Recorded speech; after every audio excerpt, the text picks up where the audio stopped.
Hello, Garland Nixon here with Scott Ritter. Tomorrow is Victory Day. There's a whole lot going on in Moscow and a few other places. Let's talk.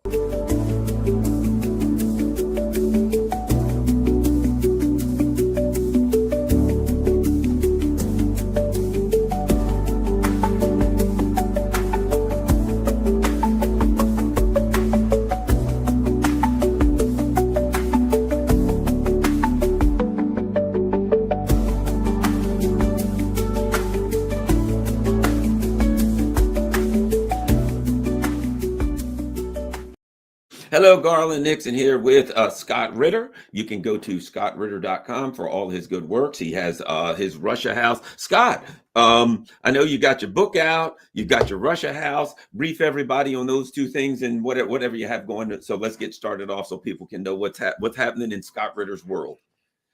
What's happening in Scott Ritter's world? Well, we continue to view Russophobia as one of the greatest impediments to improving U.S.-Russian relations, and the key to defeating Russophobia is empowerment through knowledge and information about the reality of Russia.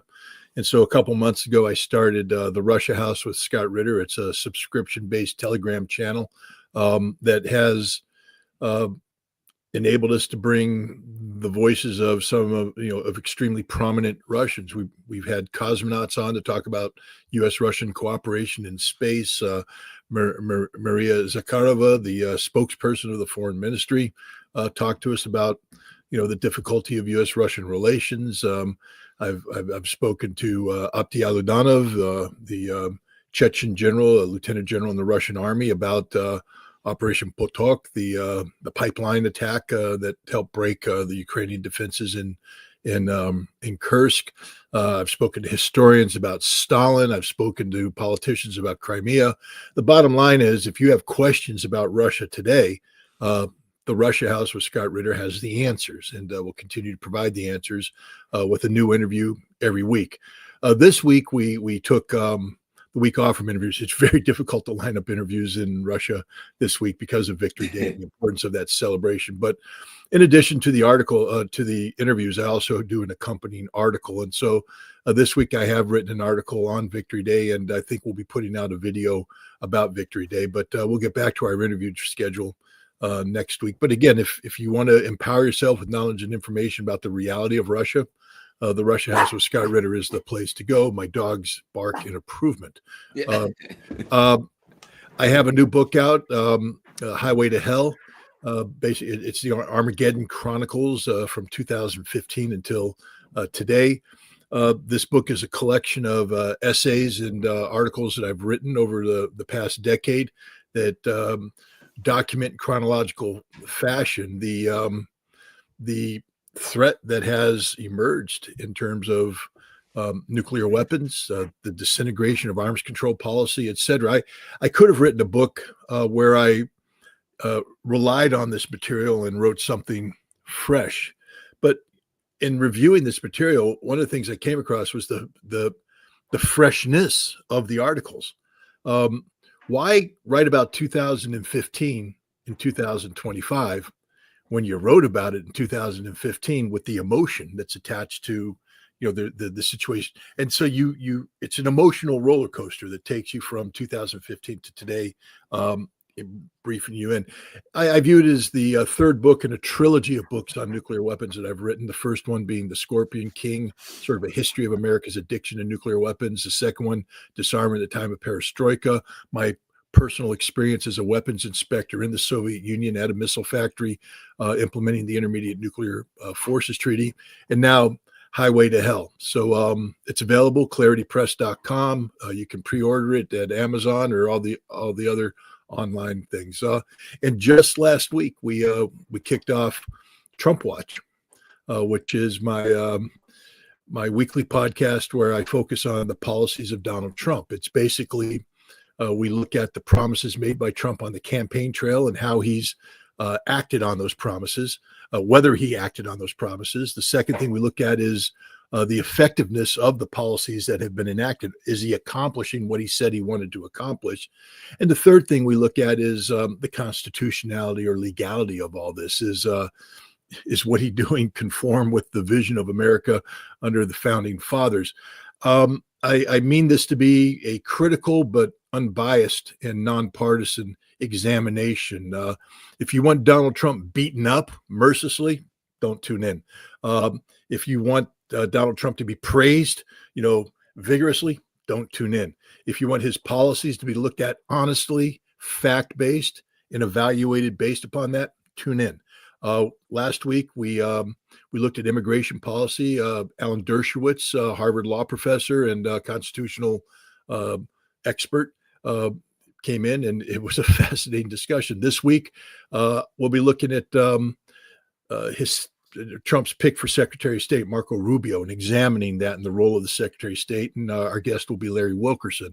And we'll continue to go forward like this week by week, picking out policies and putting a spotlight on them. So the Trump Watch right now, it's available. If you're a paid subscriber to my Substack, you can access it. Same thing. If you're a paid subscriber to my Locals, you can access it. And once we get approval from X, I submitted for the ability to do subscription-based work on X, and I'm awaiting the permit. Once we get that, we'll make it available on X as well.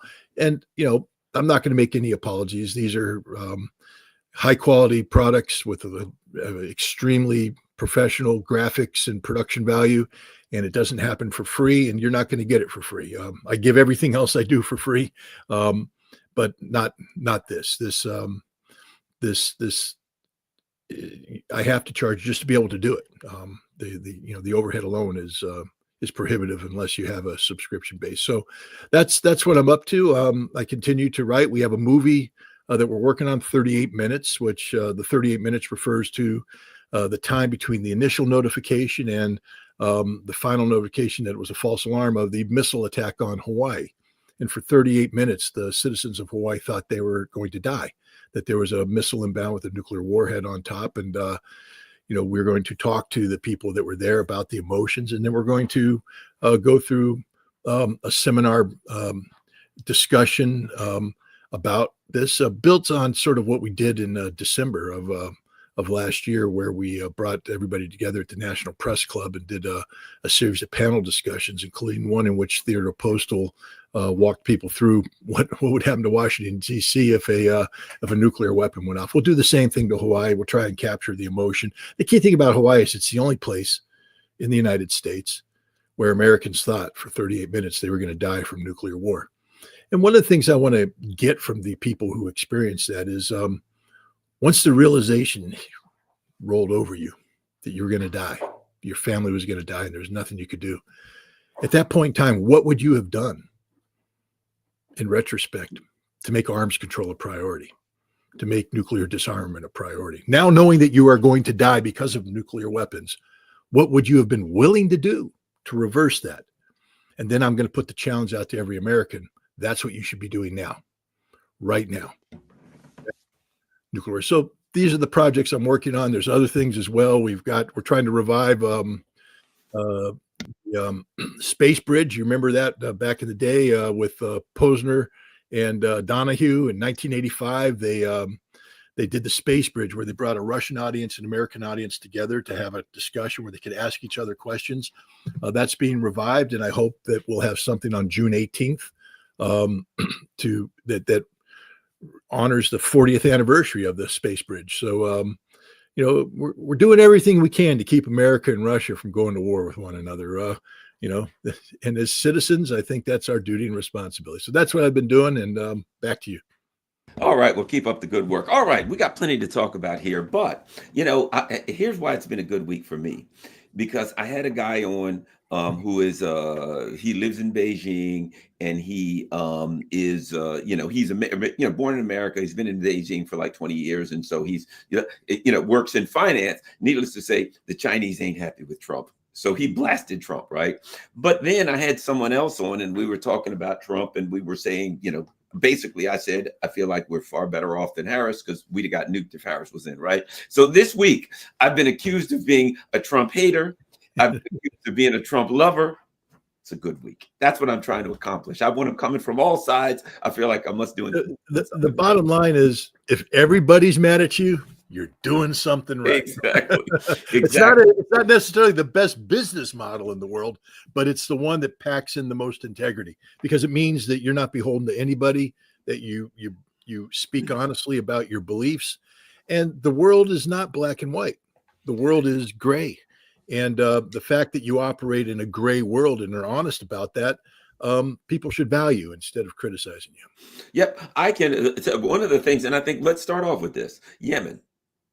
I can blast Trump for bombing Yemen. I can say you said you weren't going to start any more wars. You blasted Yemen. Blah blah blah blah. You know, you attack Yemen. I'm angry about it, and you know, the tweeting videos of. Okay, so I can go after Trump for that, and then I can say, from the looks of things, I'm just speculating. This is the way it looks to me, that Trump did what is that? What do you call it? An asset liability. You know what I mean? A cost benefit analysis. That at some point he looked at it and he's like, we're losing Reaper drones. We're on our third F-18. Remember, the first one was friendly fire. The other one supposedly, I guess, slipped overboard. We got another one slipped over. They're slipping overboard so much, I'm starting to scratch my head about that. But okay, whatever the case, 3 F-18s gone, a couple of dozen Reapers. It seems to me at some point Trump just said, the hell with this. Hell with this. What are we doing here? We're blowing shit up and nothing, and we're losing stuff. It's not benefiting anybody. I'm out. And he said, and I said to myself, that's the kind of thing that Trump would do that Biden or these guys wouldn't do. They would stay in there. They would just say, let's bomb more. They would spend more money. It would get worse and worse. You know what I mean? And Trump, for whatever reason, just said, hell with this. I'm out. And so I said, as pissed off as I can, then go back to Gaza and be pissed off at him. So I can be pissed off at Trump about one thing and say Israel's pissed off at him. Apparently they didn't get a say. And apparently he said, yeah, you can keep shooting at Israel if you want to. Yep. We're getting out of here, right? So I can attack the guy and what I'm pissed off about. And then I can say, man, I can see sometimes why he really pisses off the neocons, doing stuff like that, saying you can still shoot it at Israel, but you ain't shooting at us anymore. We're getting out of here, right? Which, as you said, these things are complicated and nuanced. But your thoughts on the whole Yemen thing? That was my interpretation, Scott, was especially the next day when they conveniently mentioned, oh yeah, by the way, there's another F-18 gone. My evaluation of it was that Trump just looked at it and said, cost benefit analysis. This ain't working for us. Let's walk away. That's what I think. Anyway, your thoughts on on this Yemen thing, where I might add one other thing, where he knows and everybody knows that people are going to look at you and say, Yemen kicked your ass. And Trump just decided, I'm going to declare victory in war, whether they did it but that's what a lot of people are going to say. But Trump walked away and it was the right thing to do, Scott. I think what Trump was running into is the reality that he had boxed himself into a corner by talking big about Yemen, about putting out artificially high expectations about what American military power could achieve, both in terms of what it could achieve against Yemen directly, but almost as importantly, the signal it sent to Iran. A lot of our strikes against Yemen were meant to be deterrence statements to Iran saying, but for the grace of God, go you. If you guys want to continue to mess with us, this is what can happen to you. And we have failed across the board. The bottom line is the best we could do was take out civilian targets. We didn't strike a single military target in that massive joint Israeli raid. And I think American military planners were starting to tell the president we are crossing dangerously into territory where we can't make stuff up to disguise the criminal acts that we're committing. These are war crimes. And the people dropping the bombs are getting very nervous about this. The people ordering them to drop the bombs, Mr. President, we support you, but we can't commit war crimes. This is a problem. Then there were some other briefers saying, Mr. President, we're not having any impact on the Yemeni. As you saw, they struck Israel. They're striking ships, and we've run out of targets. So right now, for us to continue to bomb Yemen, if you want us to maintain a sortie rate every day to maintain pressure, we'll be hitting targets that are more than likely civilian in nature, not military. Or we dropping bombs in the middle of the desert, and we have run out of bombs. We're using a lot of precision guided munitions here. There's a finite number of these available, and we really need them all if we're going to do that big target over there called Iran. We're blowing them all up now in the Yemeni desert with no impact. Probably tells you what'll happen if we blow them up in an Iranian desert as well. But we're running out of these, meaning that you won't have a conventional military option against Iran if this continues. And then the last briefing he's getting is, Mr. President, there's finite maneuver space in the Red Sea. We have an aircraft carrier. It's rather big, and in order to launch and recover aircraft, there are certain operational parameters that have to take place that have time and distance factors, meaning once I commit to launching aircraft at a known point, I'm headed in that direction, launching aircraft for a period of time, which if known by the enemy means that I'm very vulnerable during this period of time, because now as I'm launching, as if they start attacking, I have to cease launch operations and carry out evasive maneuvering, which, oh, by the way, could cause airplanes to go off the side of the ship. The same thing with recovering. If I'm recovering, I have to be oriented in a direction, sustain that orientation while I recover the aircraft. And as the aircraft come in, if there's any deviation in this, we could have a plane miss a cable and go overside. I'm speculating on whether or not that's the factor, but the point is, the Yemeni, the Houthi, were solving the targeting issue when it comes to American ships in the Red Sea. And the other problem is the Harry S. Truman's run out of ammunition. It's now got to leave. As it transits, is it going to be attacked? And they were saying there's a good chance that if we go roving past Yemen, we're going to get hit. So we need this thing to come to an end. And the last thing was they were having breakthrough in their negotiations with the Iranians. All you people out there are pissed off at me when I said that Iran will have no choice but to negotiate. Well, screw you. I was right. I don't care what you think.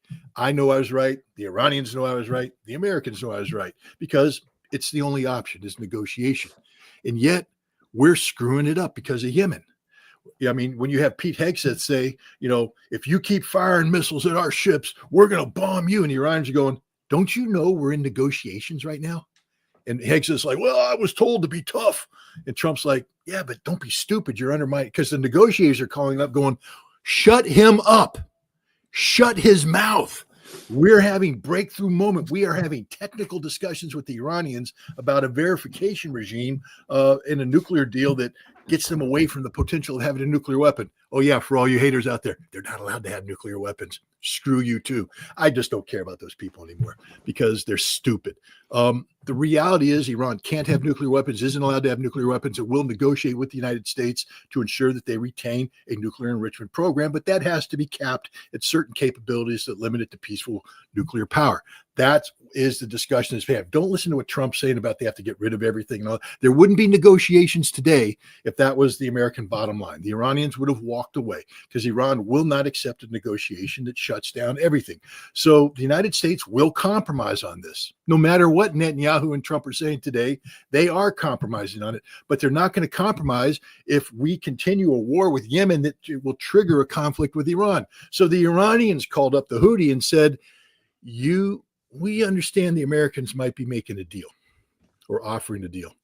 You need to take that deal because we have a bigger game being played here, which is to avoid a major conflict between the United States and Iran.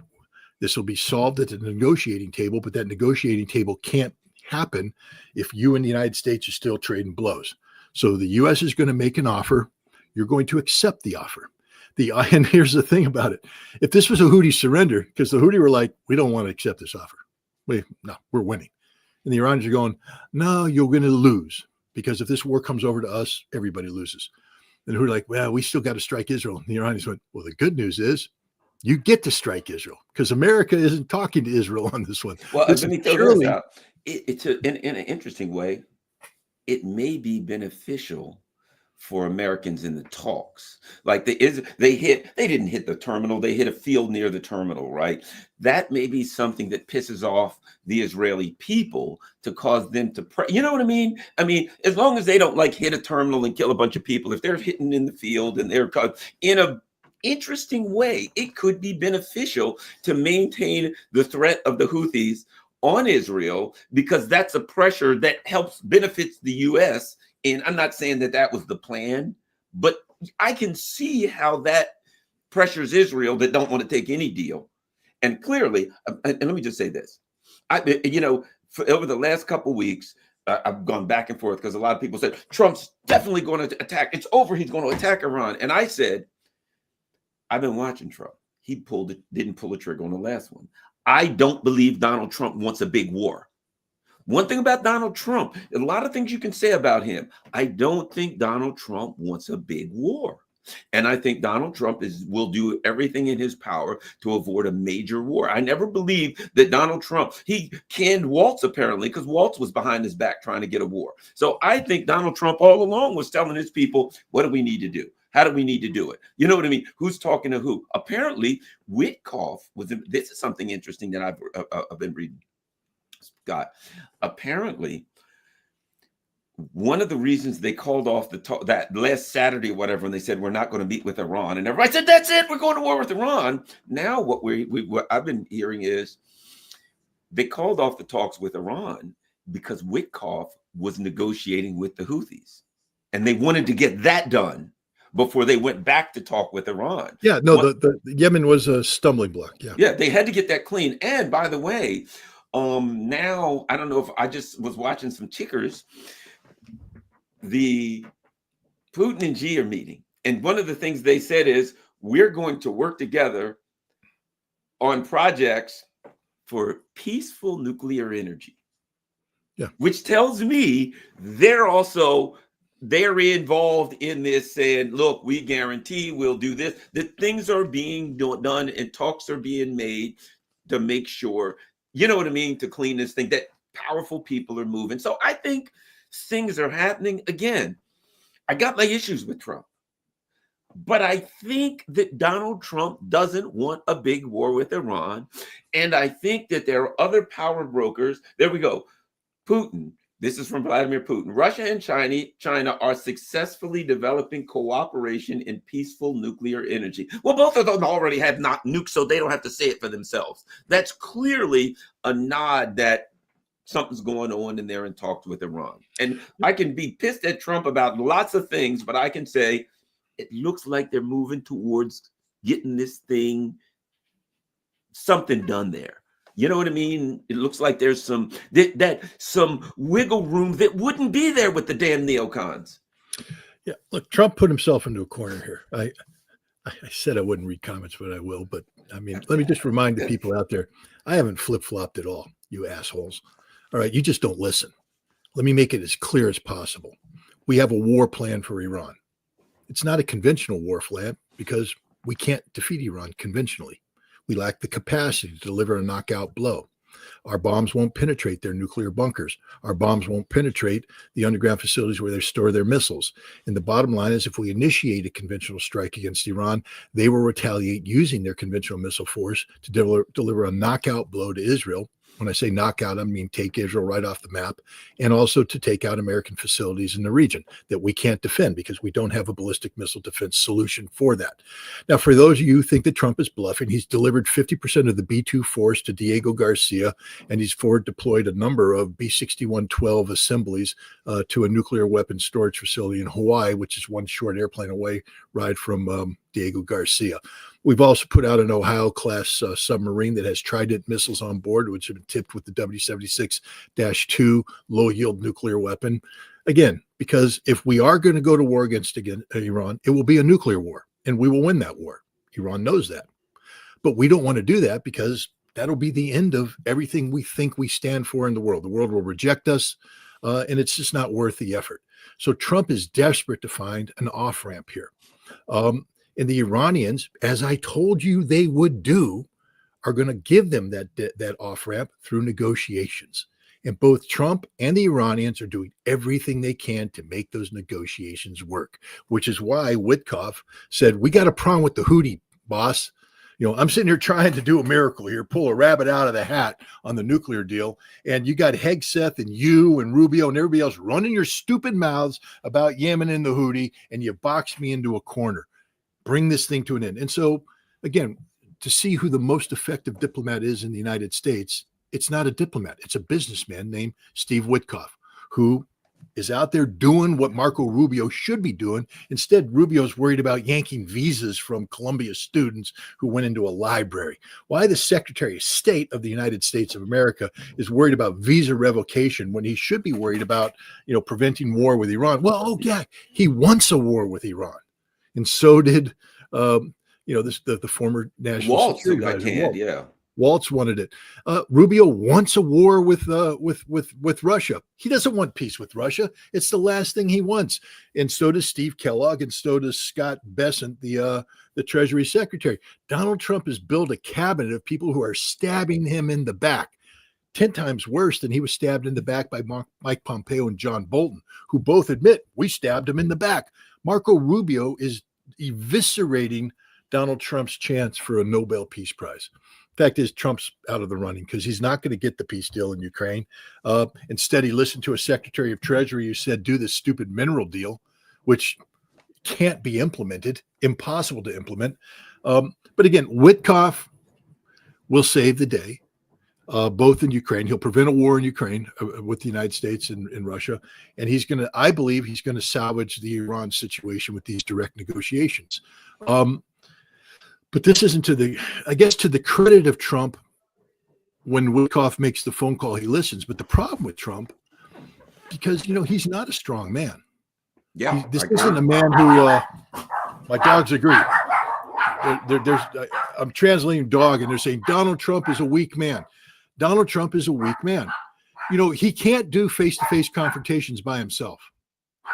We saw that with Zelensky. He had to be backed up by everybody there to play that game, and it was Vance and others who jumped on him. We just had the Canadian Prime Minister show up in the White House, this guy who just won an election that was based upon Canada hates Donald Trump. Yep. Trump was saying things about him in Canada. He showed up, and look at Trump, melts like a piece of butter.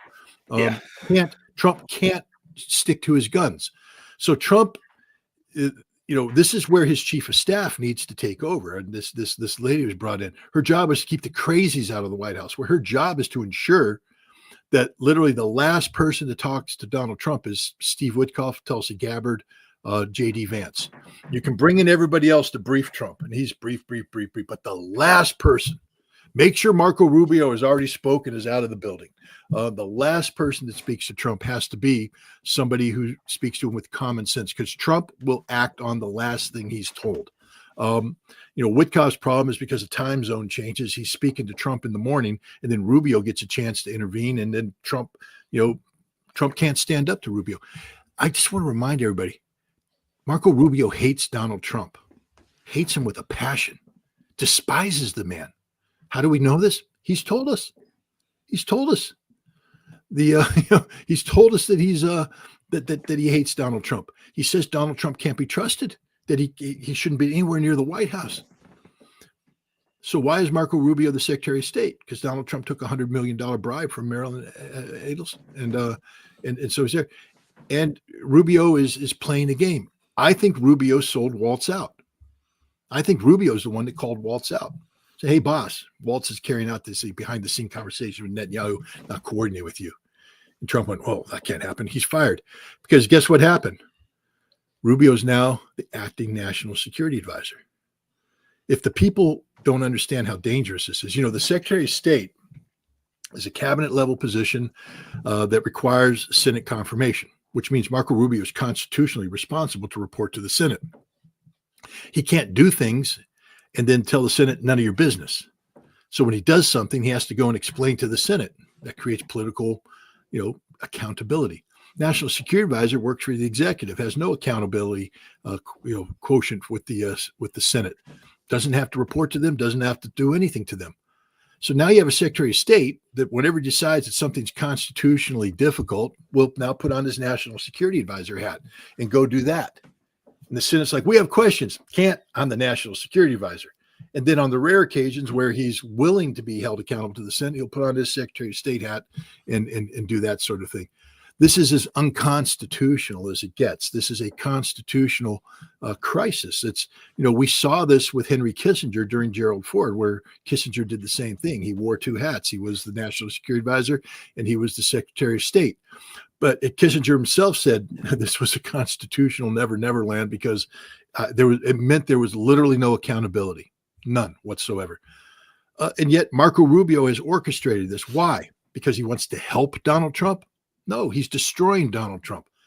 Donald Trump ran on a platform that said he wanted to bring peace to Ukraine-Russian conflict. Early on, when Witkoff was talking to him, Witkoff said, we have to deal with the Russian reality. And you remember, everybody was saying, we got to deal with the reality of Russia. Suddenly, we have Rubio, Kellogg, and Bessent out there speaking in the most unrealistic terms about what peace has to look. And Trump says the same things. He gave a stupid interview where he said, now, Putin wants all of Ukraine.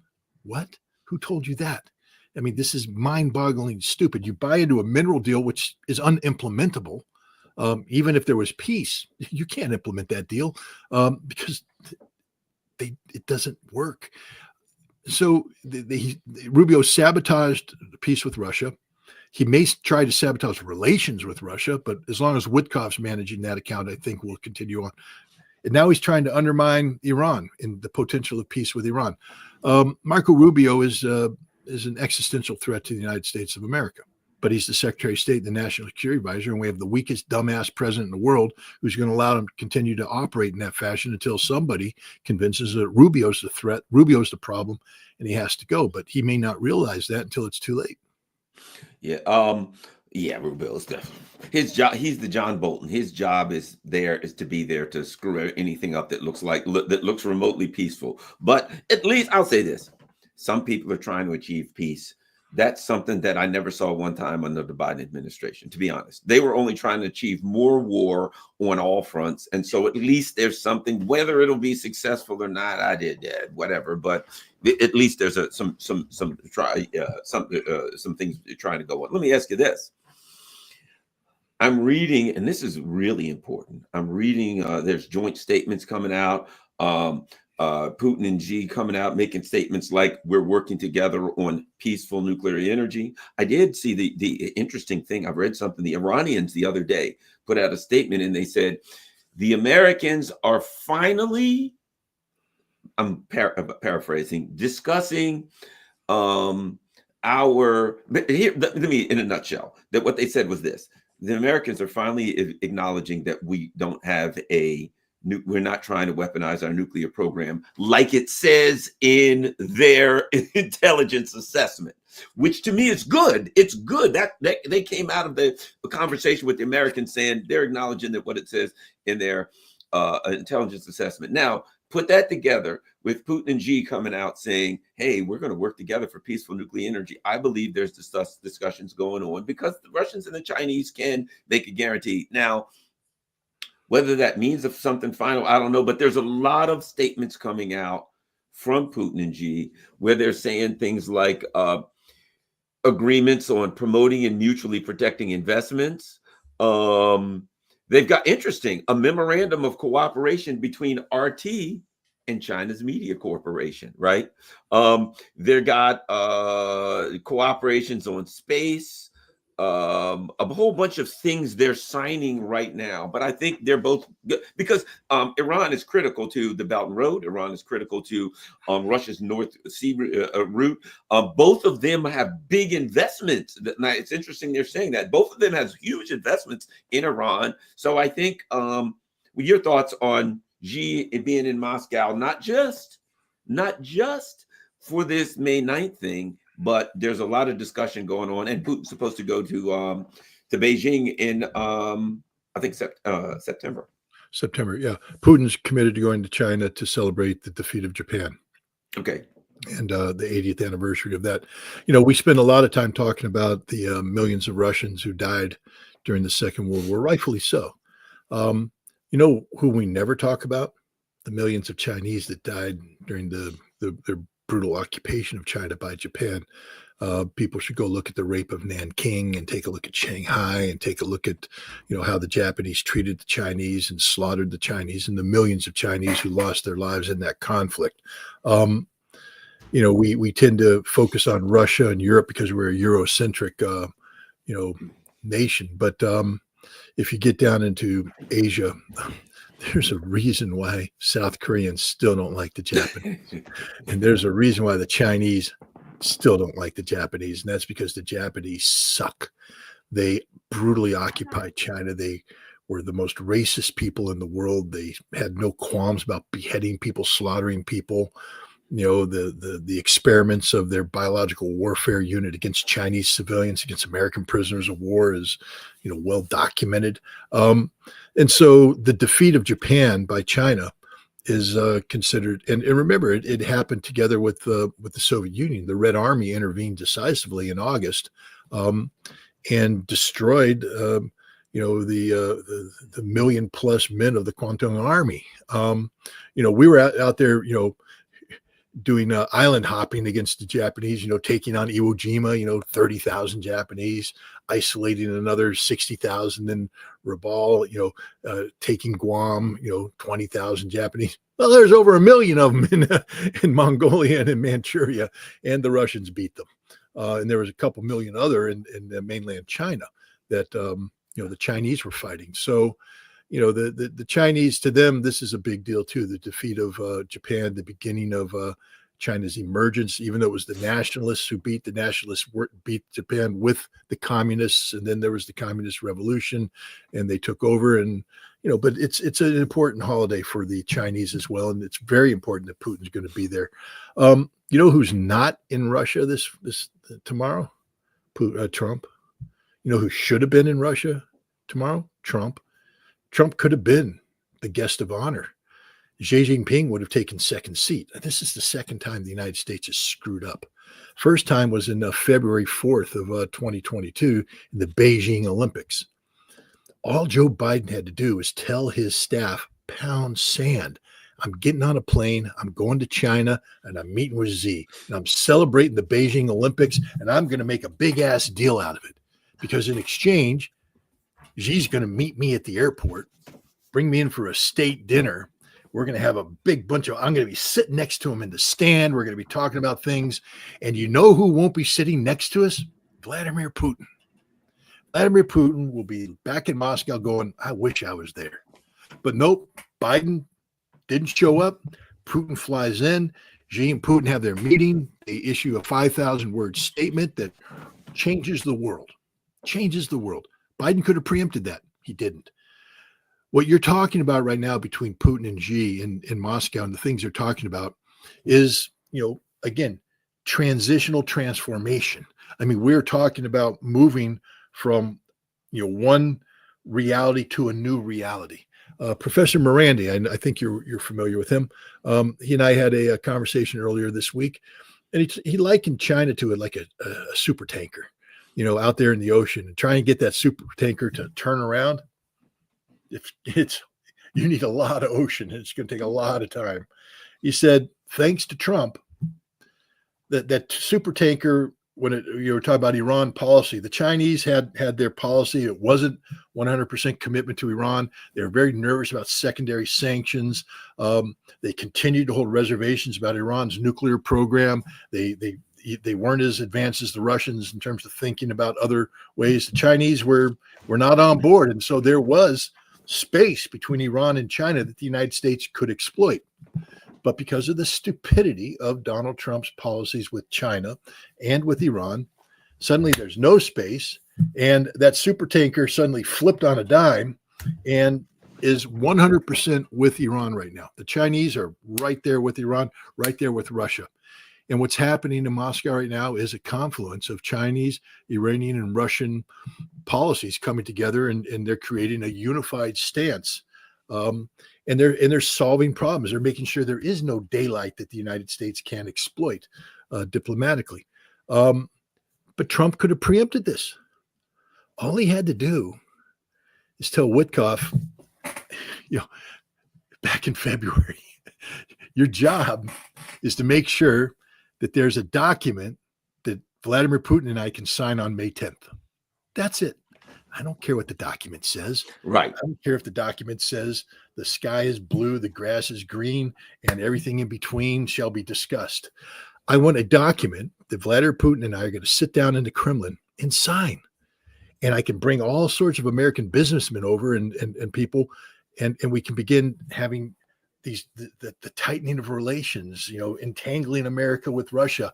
And in doing so, we sort of create this web that catches the Chinese as they come in, and the Chinese get entangled in this American web because it's no longer, clean. The Russians have to sit there and go, well, you've got some developing American relationship. We have the Chinese, but on Iran, there's some distance, and this. Nope, we ain't in Moscow. China is. And they're bringing in, there's no distance. They're bringing in Chinese factories, all the places in Siberia that Kirill Dmitriev was telling Steve Witkoff, you can have American factories here. We're ready. That space, the for sale sign is gone, and it says sold to China. China's coming in. We're being shut out. Donald Trump is the dumbest man in the planet because he had an opportunity, he had a vision, and he couldn't allow that vision to be implemented because he listened to people who are ignorant as the day is long on Russia. The Chinese, we give them, look, you can look at China. I look at China's high-speed rail network and I say, oh my God, that's genius. Well, it's genius because they don't have to deal with zoning, American zoning laws, congestion in the East. It's more difficult for us to build a high-speed rail line than it is for the Chinese. But they have built it, and they've built it brilliantly. Their infrastructure, amazing, new airports, et cetera. But China's got a lot of problems that gets papered over. And so China isn't perfect, and so China's out there. In many cases, China is a Potemkin village where they've built a lot of things that look really, really good, but underneath it, there's some shaky foundation stuff that they need to shore up. What we've done is ensure that Russia and Iran are going to help the Chinese shore up the shaky foundation.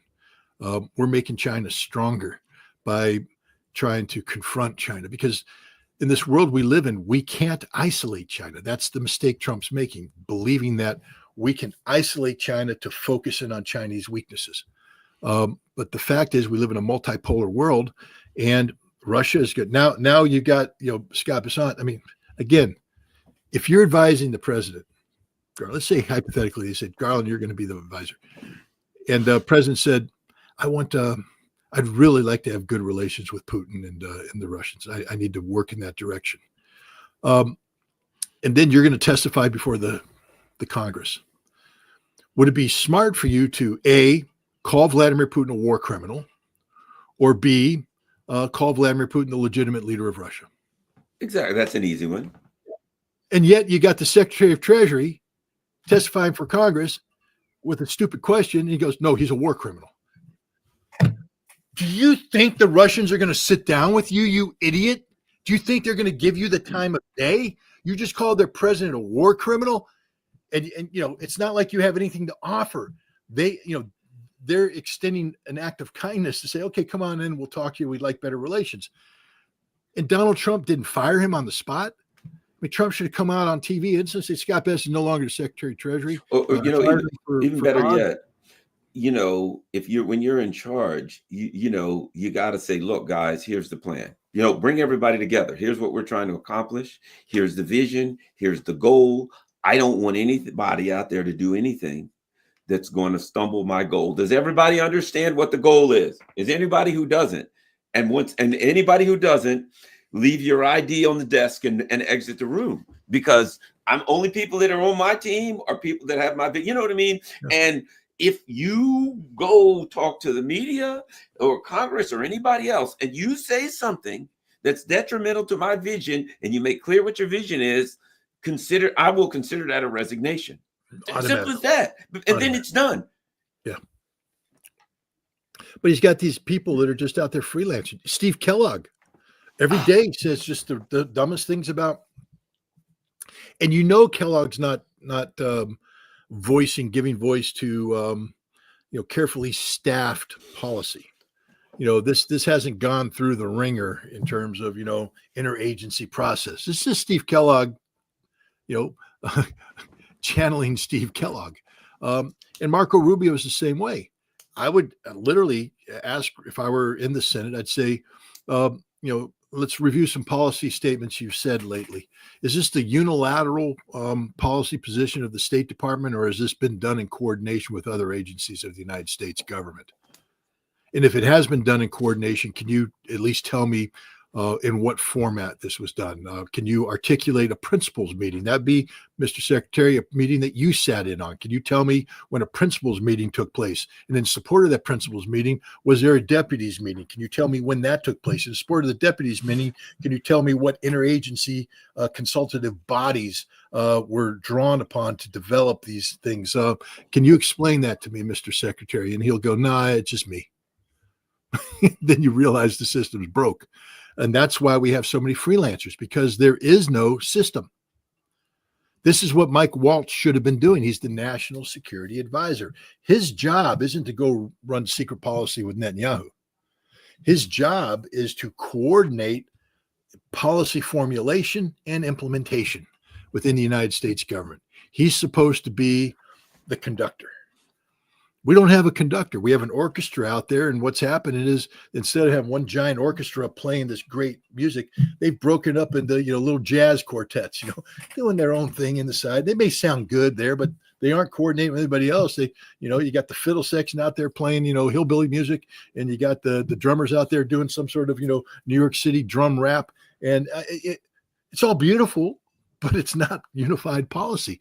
We need a conductor making the orchestra play the most complex, music in the world. But instead, the United States government is literally just a bunch of people making it up as they go along.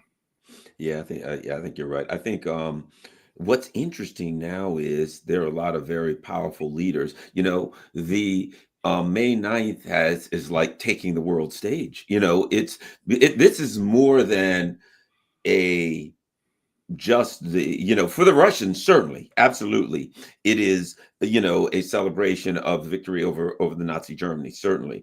But I think with the world leaders coming, particularly in light of this, the Biden neocon plan was to isolate Russia, right? Putin's a bad guy. Russians are all bad. You can't even have a Russian cat or a Russian tree, or let's read Dostoevsky. Forget all of that stuff. We have successfully isolated Russia. And what we see now is Russia and China seen by a lot. I'll put it like this. They see like very stable, powerful forces. We're talking about the Trump administration, and people are saying, well, America's a very powerful country, but they're stumbling around. The Trump's going this way. One person's going that way. Congress is yanking in this direction. You know what I mean? It seems very unstable. You have Russia and China, who are very powerful countries, who are stable and who have very stable leaders. And all of these other leaders, the guy from Burkina Faso, the Africans love this guy. People are on the street loving him. US is trying to rub him out. Apparently, Russia is sending commandos or something to stop him from rubbing him out. But these people are seen as stable, and it's the opposite. The plan was to isolate them, and we see leaders from all over the country, even to the point where the EU has to say, we're going to punish you guys if you even try to go there and hang out with them. It's foolishness. But the stability of Russia and China, I think, really, the stability of the leadership of Russia and China in Putin and Xi. And as you said, look, Russia's doing well, but Russia has its internal problems. You know that. China's doing well, but China has its internal problems, right? But the stability of the leadership, it makes people believe, yeah, but I think they can overcome them, because those guys kind of got their hands on the reins. They're kind of driving the ship, right? Not like the U.S. God knows who has their hands on the wheel here. And so May 9th has become something different. It's like, no, guys, you did not isolate Russia. Russia is now a very, very powerful player in the world and respected, and other leaders are all going there from all over Africa, you name it. Lula's there, you name it. They're hanging out, and they got to be here. Anyway, your thoughts on all of that, Scott? Well, first of all, if people want to know why I'm a little on edge, I should be in Russia today, participating in the May 9th. I had an invitation. And I'm just very frustrated, because this is a big deal. This is the 80th anniversary of the defeat of Nazi Germany. And May 9th is a celebration, not of Russian military power, but of the alliance. The Russians always say this is about the alliance. And it's Moscow's the place to be if you want to, be at the center of the globe at this particular time. Moscow's the place to be, and the fact that I'm not just pisses me off. And the reason why I'm not is that Marco Rubio and the State Department continue to hold on to my passport. They haven't changed it. They've had over 100 days now to undo the damage that was done by the Biden administration. Kash Patel has had my file on his desk now for over a month and a half. No movement by the FBI. Why? Because apparently I'm as politically inconvenient to Donald Trump as I was to Joe Biden. And all this bull about we don't politicize law enforcement, we don't politicize, is a lie, straight up lie. And so there's a lot of frustration there. And I've got to learn how to deal with it more effectively than to lash out at people. So I apologize to people if I lash out at you. It's not my intent. It's not my goal. I'm just human and I'm furious right now. But we're the reality is Moscow's the place to be because of two things. One, the leadership of Vladimir Putin and the leadership of Russia, and the failure of leadership here in the United States, both the Biden administration policy of seeking to isolate Russia totally, and then Trump's failed efforts to undo that. I mean, yes, we're talking to the Russians, and Trump deserves credit for that. We are talking to them. There is dialogue. The wrong people are talking to them. Marco Rubio should never be allowed to talk to a Russian in his life in any official capacity. But Witkoff's the right guy, and we've got other people talking, and this is good. To have a dialogue is good, but there's a difference between a dialogue that prevents a fist fight from breaking out and a dialogue that ends up with people around the bar drinking beer together. We should be having the dialogue that ends up around the bar drinking beer together. Right now, we're having the dialogue that prevents a fist fight. That's good. I'm glad we're not going to have a fist fight, but man, it could have been so much better, and it should be so much better. We're squandering opportunities. We're running out of time on the arms control issue. The New START treaty expires in February 2026, and if we don't get relations on board and on track, there will be a new arms race, and this could be problematic for any goal and objective. The war in Ukraine is heading into a very dangerous phase because now the United States hasn't, one of the thing about this mineral deal is it creates this artificiality that allows the United States to continue fund Ukraine's weapons acquisition, but we call it, reconstruction investment. So we're investing in the reconstruction of Ukraine by enabling them to buy new weapons that will invite further destruction at the hands of Russia. And in doing this, we empower Europe now to say, oh, America's got our back, so Europe will double down on stupid and start flowing more weapons in, as long as they have governments in place that can do that. We see an election result in Romania that appears to put the kibosh on NATO there. We see, France could have a political crisis this summer. The Germans, they're not out of the. How about the UK election? The UK election, the whatchamacallit, I mean, Starmer's people got bashed, this new reform party. I'm surprised he hasn't submitted his resignation letter. But, so basically Europe is going through this political redefinition of who they are and what they are. But, in the meantime, they are talking about, and they are actually flowing assistance into Ukraine. So now from the Russian perspective, what do? Do you sit here and play the game of death by 1,000 cuts? I mean, it won't be Russia that dies, but Russia's going to get cut. There's going to be blood and it's going to last a while. Or do you say this is the weakest Ukraine? We've got Ukraine to this weak point here. And if we maintain the status quo, Ukraine's going to get stronger, not enough to beat us, but to prolong this conflict. And there's a lot of talk now about Russia taking decisive action this summer to break the, to break the deadlock, so to speak. Very dangerous situation. Didn't need to happen. Could have been prevented had Donald Trump shown the courage to act on, his good impulses. But the United States has basically negotiated itself out of relevance. Especially when it comes to China and Russia. Russia is the center of the universe right now. Everybody's going to Russia. It's almost like people go and remember how in The Godfather, everybody lined up Yeah. against the ring. I'm not saying that Putin is the Godfather, but Putin, man, you go back and you listen to the words of Joe Biden, and the arrogance that how we're going to break Putin, we're going to break Russia, we're going to do this, that, and the other thing, isolate them, the ruble's rubble, da da da da. This man can't stay in power. Remember, Can't stay in power. Well, you ain't in power, Biden, and and he is.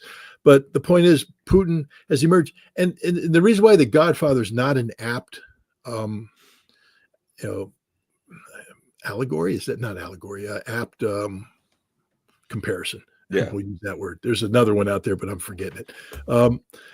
Is that The Godfather was a criminal who came to power illegitimately.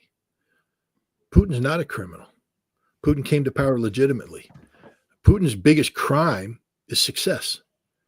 The success that Vladimir Putin and Russia have enjoyed over the past quarter century, despite everything the United States and Europe have thrown at them, infuriates people, and it inspires other people. So when people come to Russia, they're not coming to a godfather who, years ago did them a favor, and now one day I will call you and you will come to Moscow and kiss my ring.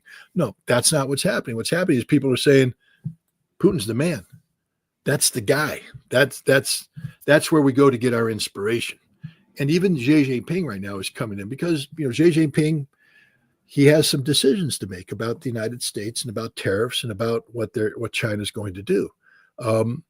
And he's going to Russia for consultations. There was a time when Russia went to Beijing for consultations. Yeah. And now they're returning the favor. But there's something else. There's something you got to take into account. Look, I could gloss around it forever. Sometimes, one thing I've said, I learned this, when I used to teach, taught law enforcement. And one of the things I taught was what gives the state its power when it comes down to it. And that is having a monopoly on violence, right? The state's power is ultimately, it can say to you, you have to do this. You have to pay you can say no, you have to do this. You can say no, but at some point, somebody's going to come knock on the door with a badge and gun and say, we're taking you away. Right. They can even say, you didn't pay your taxes. We're going to lock your bank accounts and take everything. And you can still say, so I'm still not going to do it. But at some point, somebody from the state, sir, we're putting the cuffs on you and taking you away. It's a monopoly on violence. That's what gives you the ultimate authority. Any way you look at it is the ability to use physical violence to say, we're going to take you to jail. The U.S. as an empire, ultimately since 91, said to the world, we have a monopoly on violence. Do what we tell you or not. And a country would say no, and they'd say, we either overthrow your government, we'll blow you up, we'll do that. We have the monopoly on violence. What happened was we're going to Ukraine, and Russia says, this is too threatening. You can't do this. And the U.S. basically, if you remember, when the Russians submitted something that said, here is in writing what we need to talk about. And if you don't, it could go bad. And the answer, and I remember this, NATO said, you don't get a say in this. And the U.S., Blinken said, this is not a non-starter. In other words, we're not listening to you. And what did Russia do? Russia did the one thing that nobody else had done. They challenged that monopoly on violence. And they said, okay, we've asked you to get out of Ukraine. Now we're going to settle this like men. You know what I mean? Now we're going to, okay. And everybody was like, oh, shit.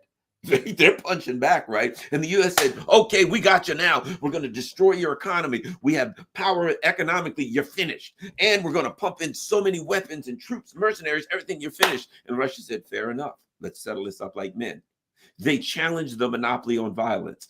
And when it comes down to it, everybody else looked at them, looked at the U.S. and said, Putin challenged the monopoly on violence. And guess what? It looks like he's going to win or he's winning. Whatever the case, he had the cojones to challenge that monopoly on violence. That's what unseats the empire. Somebody finally saying, you ain't coming to my border and I'll punch, we'll fight. And all of the technical things we can talk about. And like two guys in a bar, they can discuss all kinds of things, but at some point it may get to a point where they say, let's step outside. They step outside, they battle it in. One guy goes back in, the other guy goes home and gets bandaged up. That's what it is. And in a world of tough guys and international geopolitics, when it comes down, it was a bunch of tough guys. Putin stood up as a tough guy and said, okay, let's settle this. And that's why so many people are there saying, hey, even Xi Jinping, as powerful as China is economically, he has to look at Putin and say, they're screwing around in Taiwan. That pisses off the Philippines. But Putin finally said, okay, I'm going to challenge your monopoly on violence. That's what gives, to me, Russia the gravitas worldwide. What do you think? Yeah, no, I love that. But let me modify your analogy. Okay. The United States went to a bar and we got into a tussle with Xi Jinping. And Ping sort of took a step back and, didn't want to commit. And then we got a phone call that said Russia's acting up. So we put a marker on the table and we said, we'll be back. Then we go out to Russia and we go in there and we get in a bar fight and Russia knocks our teeth out, breaks our nose. We have a black eye. So now we've left that bar. We're heading home and we're walking past the Chinese bar and Xi Jinping comes out and goes, hey, want to finish that conversation? That's where we're at right now because, you speak of monopoly of power. China's starting to feel its oats. Yeah. They're not trying to provoke a fight, but what they're saying is we're not going to walk away from a fight. On this, whether it's the South China Sea, whether it's Taiwan, China's saying no, we're here, we're ready, and the United States isn't. We're not ready at all. We don't have the capacity to engage the Chinese right now, and we don't know what the North Korea-Russia alliance, whatever your partnership means. You know what I mean? Even in the context of Asia, whatever we're looking at China, we're looking at corner of the ours at Russia and North Korea saying, those guys could get in it. And we already know Russia ain't afraid of a fight. You know what I mean? They've even thrown a monkey wrench in that with their strategic alliance with North Korea. The whole table is up, chessboard is upset, as the big Zbigniew Brzezinski would say. And God forbid, Iran and Russia ever enter into a strategic agreement that's similar to the North Korean. I don't think that can happen until there's a nuclear deal. But if there's a nuclear deal and the United States buys in on it, my guess is that you're going to see Russia and China coming to Iran and providing them the security guarantees that protect Iran in case the United States pulls a Trump and unilaterally withdraws. I think the North Korea precedent is an important precedent. Iran, the Russians have a soft spot in their heart for Iran because Iran solved a very big problem for the Russians. The way the Russians broke the Ukrainian integrated air defense system in the campaign that was run between 2022 and 2023 and going into 2024 was through unmanned aerial vehicles, the Shahed drones. And Iran stepped up to the plate and delivered for Russia a major gap in Russia's capabilities that Russia wasn't able to fill. And it enabled Russia to crack. I mean, someday somebody's going to write the history of the suppression of Ukrainian air defenses by the Russians, the air campaign. And it's going to be a fascinating story about the collective West trying to create a ironclad air defense system over Ukraine under which the Ukrainian military and defense industry could build and operate. And Russia's ability to prevail on the battlefield depended upon that air defense system being cracked. And Russia did not have the solution. They didn't have enough Kinzhal missiles. They didn't have enough Iskanders. And there was a period of time where, the Ukrainians looked like they were going to create this interlocking air defense system. And then the Shahed drone came in and that changed everything. It changed the whole approach. It led to an air campaign that broke the back of Ukrainian air defenses. Russia's beholden to Iran. And I think one day Russia will do what it can to repay Iran by providing security guarantees to Iran that will preclude the United States from ever threatening Iran with military force again, as long as Iran complies with its obligations not to have nuclear weapons. But it'll also serve to keep Israel at bay too. You And know, you just brought that's up what's happening in Moscow between Russia and China and Iran right now. There's this kind of dialogue taking place because Iran's saying, what security guarantees do we have? Okay, we back away from our nuclear threshold status and we get this, reduced enrichment capability, which is okay. But what guarantees do we have that, next week the Americans don't come in and make another demand and another demand and another demand? And I think that's what's happening right now is the Russians and the Chinese are saying, we got you. We're going to come up with something here. You make a good point. Before we go, one last thing, and I'll say this. The term collective. Look, the Russians needed this drone assistance from Iran, and then they took the Iranian drones, and apparently they got a franchise on them and started making some adjustments. They got jets now in them and all, but they needed that, and they needed a foundation for it, and it worked for them. Okay. They as much as they are really helping the North Koreans, they kind of owe the North Koreans too, because the North Koreans helped them with shells. It appears that, and they helped I've been reading, they helped the North Koreans with some quality control because their shells weren't the quality needed, but they could put out a hell of a lot of them, right? So this was a collective effort, really, of Russia reaching out to countries that they have a historical, through the Cold War in the 50s and through providing food and different things through wars, you know what I mean? Reaching out to some of their friends saying, here, we're going to have China. China provided what?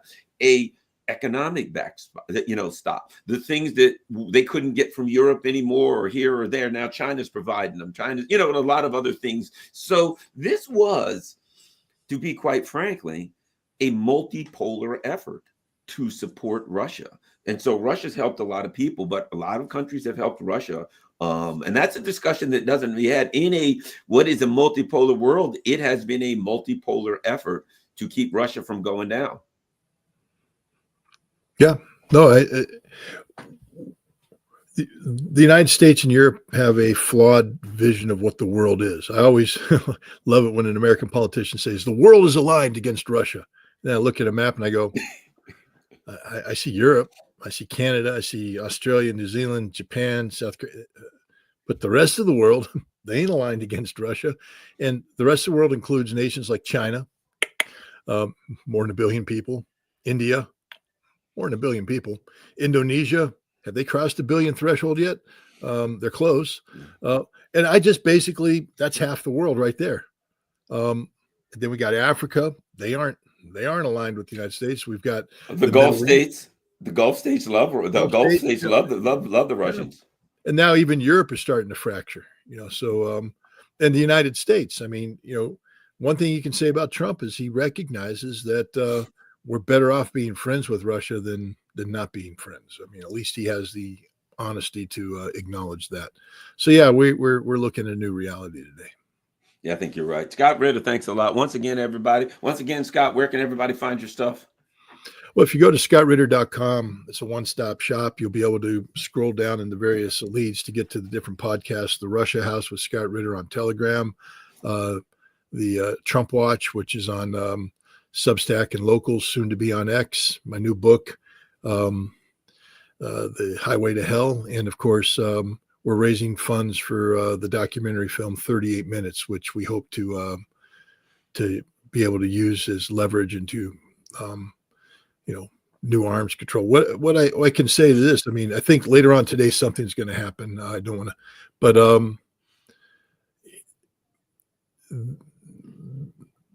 when people, a lot of people will say, Scott, why do you go to the Russian embassy? Garland, why do you go to the Russian embassy? Well, it's to have a dialogue. We're not government officials. We're not out to violate the Logan Act at all. We're not pretending to negotiate on behalf of the United States, but we are informed citizens. And the process of dialogue is always critically important. And because of this dialogue, we may have the opportunity to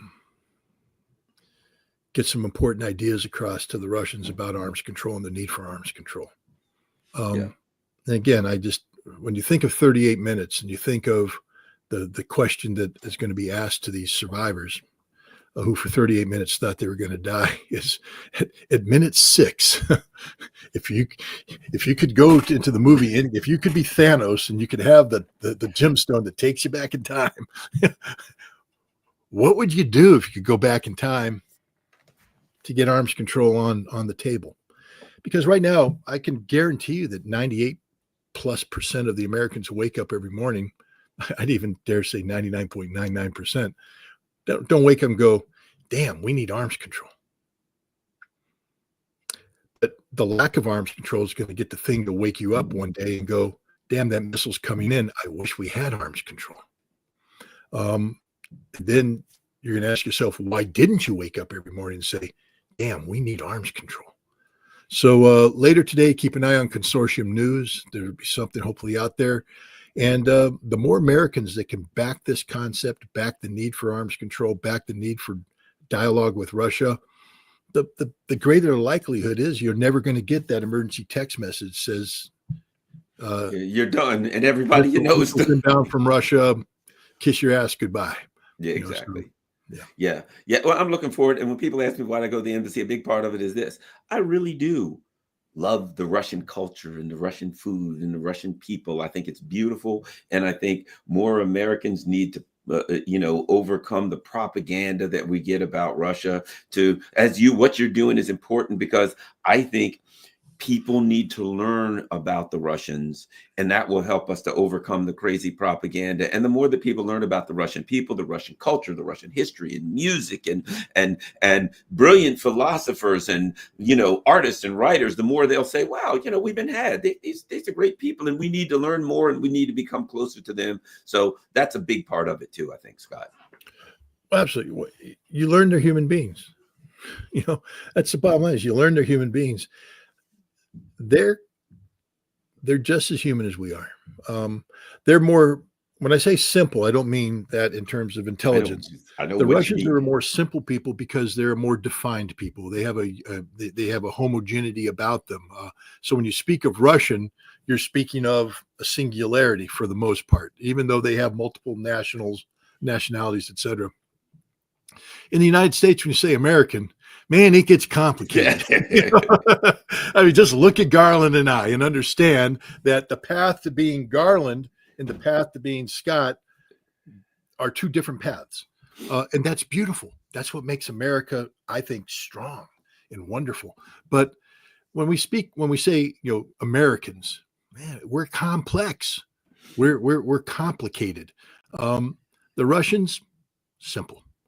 They are a one people, one nation, one culture, and it's a beautiful nation, a beautiful people, a beautiful culture. And I encourage every American. Look, I went there in 2023 when no American was going to Russia, none whatsoever, because they were scared. The Russian people treated me magnificently.